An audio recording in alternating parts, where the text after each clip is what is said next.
Gajanan developers Pune यांच्याकडून आता पंढरपुरात इसबाबी कलश मंगल कार्यालय येथे साकारला जातो आहे भव्य गजानन टॉवर 10 मजली ट्विन बिल्डिंगचा प्रकल्प। मजबूत आरसीसी फ्रेम रचना, पायांसाठी वायू प्रतिबंधक उपाययोजना, आयएस मानकानुसार भूकंप प्रतिरोधक आरसीसी रचना असलेल्या गजानन टॉवर मध्ये उपलब्ध आहेत अत्याधुनिक सुविधांनी युक्त 1022 स्क्वेअर फुटाचे 2 बीएचके फ्लॅट्स, सुशोभित प्रवेश कक्ष, सामायिक क्षेत्रासाठी अत्याधुनिक सुरक्षा यंत्रणा, लिफ्ट आणि सामायिक क्षेत्रांसाठी वीज बॅकअपची सुविधा, स्वतंत्र अग्निशमन यंत्रणा, 2 मजली पुरेशी पार्किंग व्यवस्था, प्रत्येक कार पार्किंगच्या ठिकाणी स्वतंत्र ईव्ही चार्जिंगची सोय, सोलर वॉटर यंत्रणा, प्रत्येक सदनिकेसाठी इन्व्हर्टरची सोय।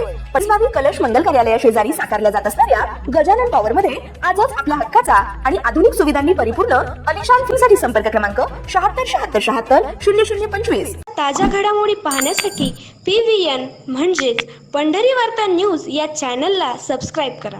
देशाच्या राजकारणातील हाय व्होल्टेज मीटिंग आज सकाळी होणार आहे। शरद पवारांच्या राष्ट्रवादी पक्षाचे सर्व 8 खासदार आज नवी दिल्लीत पंतप्रधान नरेंद्र मोदी यांची भेट घेणार आहेत।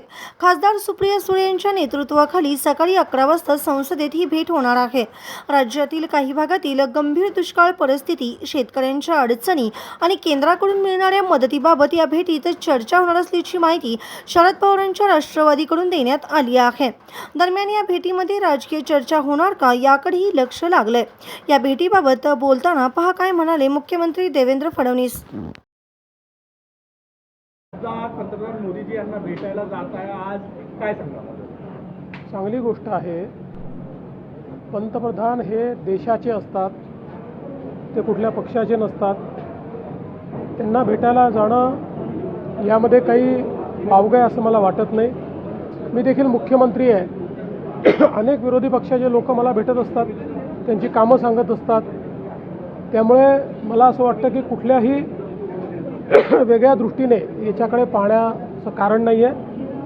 ते त्या ठिकाणी गेले आहेत, ही अतिशय किंवा जाणार असतील तर अतिशय चांगली गोष्ट आहे। बिलांना समर्थन देण्याची तयारी आहे का? काही जे संभाजीनगरमध्ये येत आहे, सगळे नेते पण आंदोलनाचे नेतृत्व हे संभाजीनगरमध्ये येत आहे। 14 तारखेला तिरंगा रॅली संभाजीनगरला आपण होत आहे, आपण स्वतः नेतृत्व करताय। असं आहे की संपूर्ण महाराष्ट्रामध्ये तिरंगा रॅली होत आहेत, देशात तिरंगा रॅली होत आहेत।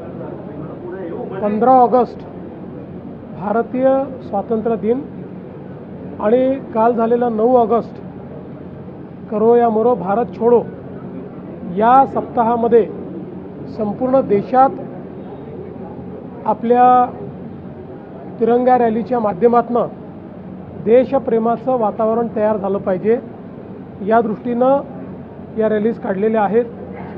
आज मुंबईच्या रॅलीमध्ये मी जाणार आहे, उद्या पुण्याच्या रॅलीत जाणार आहे आणि 14 तारखेला छत्रपती संभाजीनगरच्या रॅलीत मी जाणार आहे।